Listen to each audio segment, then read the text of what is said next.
Vers de terre, escargots, champignons, mais pas encore de bave de crapaud pour analyser et dépolluer de façon plus naturelle les sols des friches industrielles. C'est ce qu'étudient les occupants de Chrysalide, un terrain en passe d'être requalifié sur la commune de Pont-de-Claix. La Fédération des usagers de la bicyclette, la FUB, a choisi un territoire qui en connaît en rayon pour organiser son prochain congrès en mars prochain.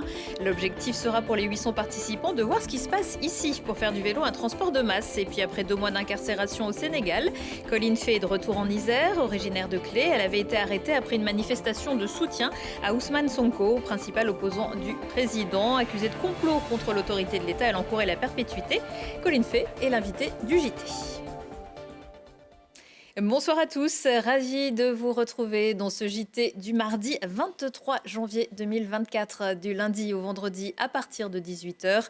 L'essentiel de l'actualité du Grand Grenoble. Fabien Mulic, condamné pour fraude électorale. Le tribunal correctionnel de Grenoble a infligé ce mardi une peine de 6 mois de prison avec sursis, 3 000 € d'amende et 2 ans d'inéligibilité au maire de Corps et conseiller départemental de la majorité. Lors des premiers tours des élections départementales et régionales, il avait voté et signé le registre en lieu et place de 2 amis. Devant le tribunal, il avait expliqué vouloir éviter un second tour après une campagne très usante et parler d'une vraie connerie. Fabien Mulic avait démissionné de son poste de vice-président du conseil départemental quand l'affaire avait été révélée suite à une plainte d'une conseillère de la commune. Il n'a pas encore indiqué s'il souhaitait faire appel de cette décision. C'est un laboratoire à ciel ouvert, analyser les sols pour connaître leur niveau de pollution ou non. C'est la mission de Chrysalide, un incubateur de start-up installé sur le site d'une ancienne usine de peinture à Pont-de-Claix et racheté par la ville. Ici, les scientifiques en blouse blanche se font aider par des disciples pas comme les autres, âmes sensibles s'abstenir. Mirko Pesci. À Pont-de-Claix, chez Chrysalide, escargots et vers de terre collaborent pour analyser des sols pollués. Ils vont brouter l'herbe, ils vont manger de la terre, ils vont inhaler les poussières, ils vont inhaler les gaz du sol pour savoir si les polluants en place impactent leur santé et également si ils se transfèrent à ces organismes. Un sol est considéré comme dégradé par la présence de produits qui ne s'y trouvent pas naturellement et que cette dégradation crée des risques pour la santé et pour l'environnement. L'objectif de la société est de trouver des innovations pour dépolluer et réhabiliter des friches. Les friches sont contaminées en lien avec des activités passées, notamment industrielles, et sur des décennies et des décennies d'activités industrielles, il y a de la pollution qui s'infiltre peu à peu dans les sols et peu à peu dans les nappes et qui crée à terme finalement une contamination non négligeable. Des sols contaminés peuvent causer des maux de tête, des nausées ou encore des blocages neuromusculaires. Les microplastiques, on sait qu'aujourd'hui on en retrouve partout, qu'il y a des effets divers et variés sur la santé et chez l'homme, mais aussi sur le vivant. Donc c'est ça qui nous intéresse, c'est aussi l'environnement. Et donc là, l'idée, ça va être d'exposer des escargots. Donc là, j'en ai 15. Et donc là, ils vont être laissés pendant 28 jours à pouvoir être en contact avec le sol. Et on sait qu'ils vont absorber contaminants. Donc tac, tac, tac. Après avoir absorbé le contaminant, le sang de l'escargot est analysé. Donc l'idée, c'est après exposition de leur faire une prise de sang pour connaître leur état de santé. Et pour ça, on fait un petit trou dans la coquille et on va piquer dans le cœur. Et il y a du sang qui coule. C'est une technique qui est non létale, qui est non invasive, dans le sens où il va réussir après à reconstruire sa coquille en 7 jours. Pour décontaminer les sols, l'un des traitements efficaces est l'utilisation de champignons. Donc le champignon va sécréter des enzymes qui vont permettre de dégrader le polluant qui est compliqué à décomposer en molécules plus simples. Et donc l'objectif, au final, c'est d'essayer d'avoir des molécules qui sont plus inoffensives. 100 acteurs publics et privés gravitent autour de Chrysalide. À la fin de l'année, la société va passer à une recherche sur la contamination au perfluoré, dit aussi polluant éternel. Et pour ces recherches, Chrysalide compte investir un nouveau terrain sur une friche à Échirolles. Grenoble accueillera le 24e congrès de la FUB les 21 et 22 mars prochains. Pour quadrupler la part modale du vélo d'ici 2030, comme le souhaite le gouvernement, il va falloir mettre la pédale forte. La Fédération des usagers de la bicyclette, qui a déjà récompensé Grenoble et ses alliés, Métropole et SMAG, pour sa politique en faveur du vélo, change de braquet et leur propose d'accueillir cet événement qui devrait recevoir 800 participants venus de toute la France. Alors, la capitale des Alpes, modèle pour les autres territoires? Aujourd'hui, les 3/4 de nos concitoyennes et concitoyens voudraient pouvoir se déplacer sur certaines distances à vélo et aujourd'hui sont contraints d'y renoncer parce qu'ils n'ont pas le bon vélo, parce qu'ils n'ont pas la piste cyclable, parce qu'ils ont peur que le vélo soit volé, parce qu'ils ont peur d'avoir un accident. Pour chacune de ces situations, il faut trouver des solutions. Et c'est ça l'objet de ce congrès. La FUB organise tous les 2-3 ans le baromètre des villes cyclables et dans sa catégorie de taille de ville, Grenoble est à la première place. Et donc ça permet à tous ces spécialistes du vélo de venir sur place, eux qui ont lu ou vu des photos de Grenoble, de venir pratiquer le vélo sur place et donc de voir ce que ça donne en vrai. Donc c'est ça la principale raison de choisir Grenoble et non une autre ville. La situation de Grenoble est intéressante, que ce soit sur la complémentarité entre le vélo et les transports en commun, que ce soit sur l'apprentissage du vélo, notamment aux enfants, mais également aux adultes, et enfin que ce soit sur le fait que le vélo puisse sortir du cœur de ville, que là-dessus aussi la métro et plus largement l'aire couverte par le SMAG est exemplaire et inspirante pour d'autres territoires. Donc c'est comme ça qu'on a construit ce programme, sachant qu'on serait à Grenoble, mais c'est aussi pour ça qu'on a choisi Grenoble. En 2023, les 5 compteurs à vélo installés à Grenoble ont dépassé le 1 million de passages. Une passerelle pour les vélos, mais aussi les piétons et tous les modes doux dans le Grésivaudan. Pour l'instant, l'espace est partagé avec les véhicules à moteur, privés et transports en commun, mais ça va changer pour plus de sécurité. La concertation publique autour de la liaison interrive La Bâtie, le Versou, a débuté le 8 janvier et se poursuit jusqu'au 18 février. Si vous souhaitez en savoir plus avant de donner votre avis, une réunion publique est prévue mercredi à 19 h dans la salle des mariages de la mairie de Saint-Imier.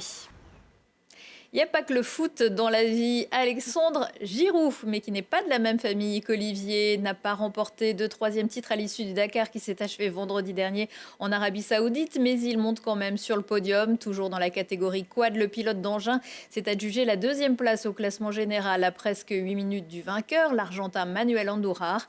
Alexandre Giroud a quand même remporté les 2 dernières étapes, mais il n'a pas pu combler son retard de la première semaine dû à une panne technique. Elle a passé Noël loin de ses proches, dans une cellule à Dakar, pour avoir manifesté pacifiquement contre le principal opposant du président en place. Finalement expulsée du Sénégal, elle est de retour en France depuis vendredi. Bonsoir Colline Fay. Bonsoir, merci pour l'invitation. Merci à vous d'avoir accepté cette invitation. On va essayer de reprendre un petit peu le fil de votre histoire. Comment vous êtes-vous retrouvée au Sénégal? Qu'est-ce que vous y faisiez? Alors, lorsque j'ai fini mes études de kiné, j'ai décidé d'aller là-bas, chercher du travail. Je suis arrivée, j'ai déposé des CV et on m'a embauchée dans un centre.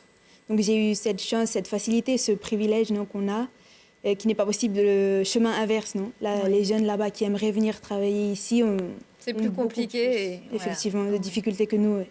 Et vous travaillez, je crois, auprès de femmes enceintes? Oui, dans un petit centre de santé qui s'occupait surtout de femmes enceintes, oui.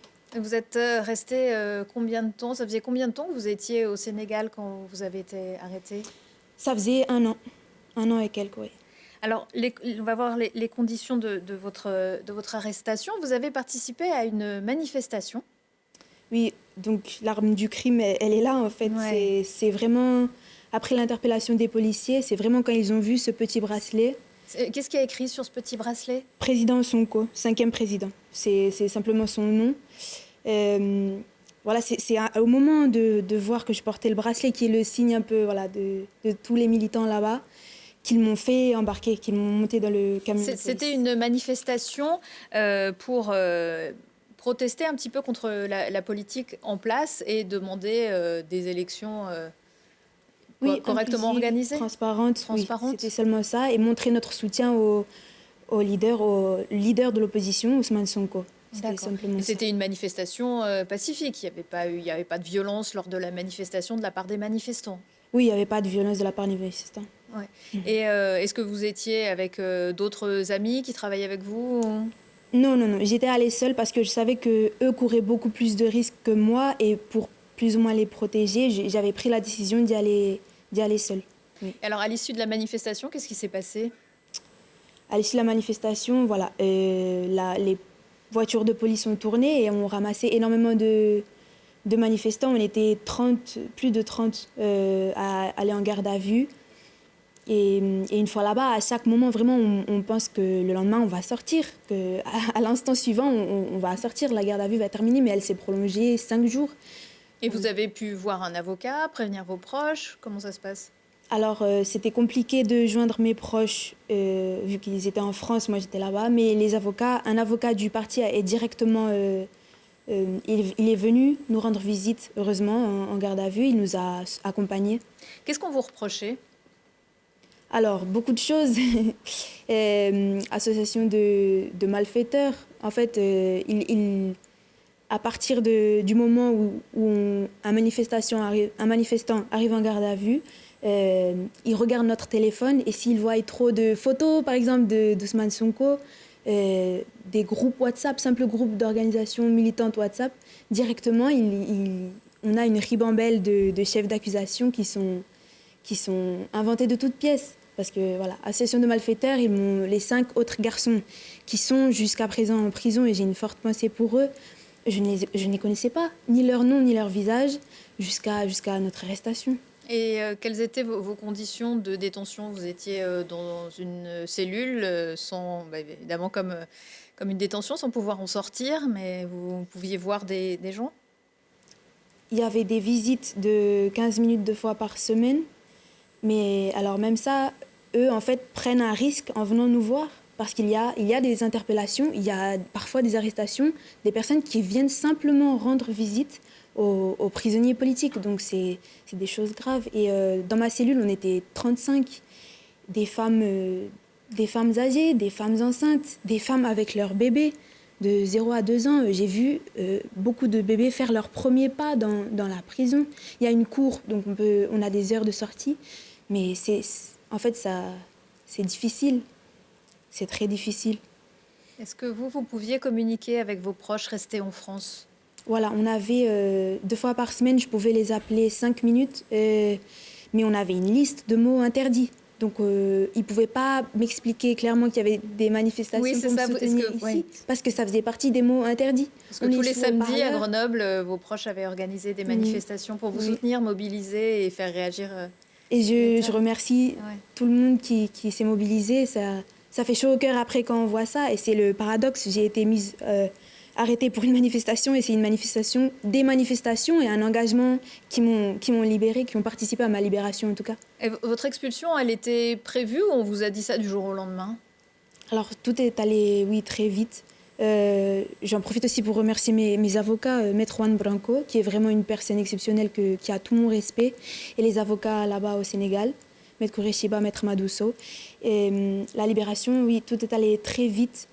On m'a escortée, donc une fois sortie de la prison, à peine sortie de la prison, j'ai littéralement fait 2 pas jusqu'à ce qu'on m'interpelle. Et des policiers civils m'ont fait monter dans un pick-up et on est parti en direction de l'aéroport. Donc jusqu'à la porte de l'avion, j'avais une escorte de 4 policiers avec moi. Parce que voilà, les militants de PASTEF, on est criminalisés là-bas, vraiment. On est traités comme des grands criminels alors que notre seul tort, ce sont nos idées, notre engagement. Il va bientôt y avoir des élections au Sénégal? Il va bientôt y avoir des élections le 25 février. Et vous pensez que ça va changer, que le président va rester en place ou... Alors, le président a terminé son 2e mandat, mais il a désigné un candidat. Et Ousmane Sonko est leader de l'opposition. Donc, il ne pourra pas être candidat avec les affaires judiciaires qui lui ont été attribuées. Mais il a désigné le numéro 2 du parti sera candidat. Et on est... Voilà. Vous savez quelles ont été les conditions de votre libération ou évidemment les négociations qui ont eu lieu? On ne vous a pas informé? Non, je ne sais pas exactement ce qui s'est passé, mais je remercie chaque personne qui a œuvré pour ça. Et aujourd'hui, est-ce que vous pouvez, peut-être pas, est-ce que vous souhaitez retourner au Sénégal?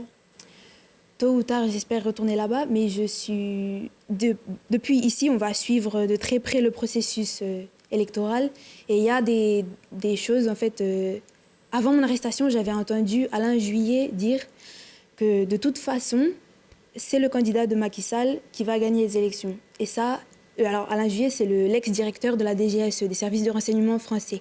Donc nous, en tant que Français, on doit se sentir aussi interpellés, concernés, parce que chaque peuple a le droit d'être souverain et c'est seulement ce qu'il réclame là-bas. Merci beaucoup, Colline Fay. Merci beaucoup. Merci. Quelques idées de sortie. Allez, Parole, un spectacle à voir en famille mercredi matin à l'Iliade de Cessiné-Parisé. Parole en l'air par la compagnie Ginger Moustache. Une toute première création de haute voltige pour un duo qui va du main à main au jeu icarien et nous embarque dans un univers complètement loufoque et désaxé où les prouesses techniques se combinent avec un humour ravageur pour décrypter les conventions muées en habitude. De l'humour pour les plus grands à la basse-cour à Grenoble mercredi soir avec Fanfan, pas de tulipe mais une humoriste qui, à force de se sentir à côté de la plaque, on a fait un spectacle, un one-woman show qui dépeint avec humour et férocité les tumultes d'une famille un brin dégénérée, le quasi-sadisme d'un prof d'espagnol déphasé, sans oublier Sabrina, la parisienne envoûtante et déjantée. Retour de l'actu dans 1 heure et en replay sur télégrenoble.net. On se quitte en musique avec Matt Lowe. Il sera en concert mercredi soir à l'espace René Proby de Saint-Martin-d'Air avec aussi le groupe De la Cour. Une soirée 100% Rhône-Alpine dans le cadre du festival Le Maillon en scène. Excellente soirée à tous. L'ouïr se rapproche, il n'y a plus de mur ici sort.